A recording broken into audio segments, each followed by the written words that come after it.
We had goldfish, and they circled around and around in the bowl on the table near the heavy drapes covering the picture window. And my mother, always smiling, wanting us all to be happy, told me, "Be happy, Henry." And she was right. It's better to be happy, if you can.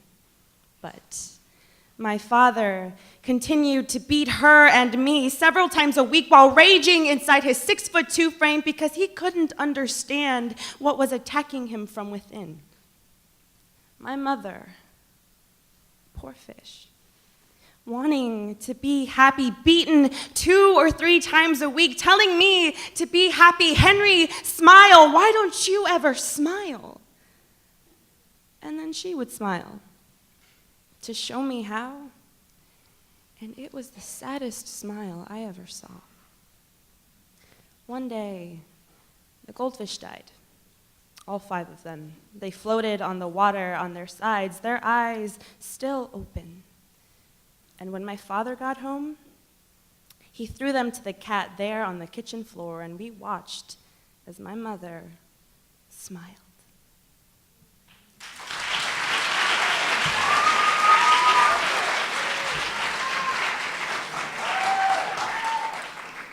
This poem is called "Make Me Feel."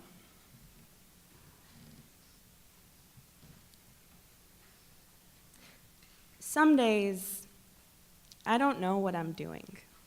I just wander about this tiny corner of world, hands in pockets, chin slightly lowered, eyes on the pavement, no map, no guide, nothing.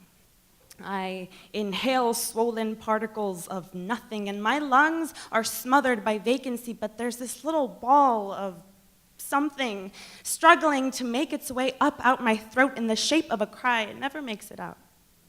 Just sits there, beating, knowing how close it is to salvation or liberation or revelation, knowing that if it had crawled just a little more, it could have unraveled into beautiful monologues of vulnerability. But then I swallow, gulp it down, loosen my lungs, and continue to wander about this tiny corner of world, hands in pockets, chin slightly lowered, but this time, eyes forward, ready to meet another's with fabricated warmth and a smile to remember. It's relatively simple to produce a grin when you've got perfect teeth, to conceal a crooked tongue numbed to the last word. You stop speaking because you stop feeling, and you're not the person who has everything figured out anymore. I'm not the girl who has everything figured out anymore.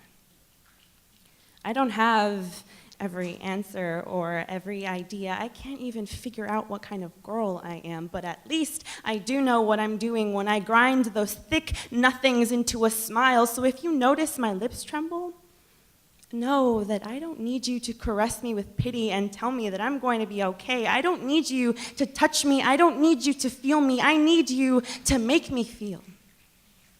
So smile back. But give me a real one, beaming with the beauty of every bone of perseverance and every bruise of disappointment in your body. Make me feel, make me heal, make me real, and smile back.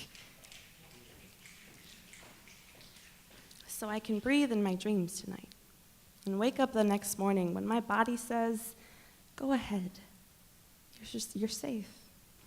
And I'll know it's not a trick because my mouth won't focus on forcing its corners to curl upward, but learn again to shape simple combinations of consonants and vowels into proclamations of joy and sorrow and fear and love and passion and hope, and I will finally cry out that little ball of something called emotion.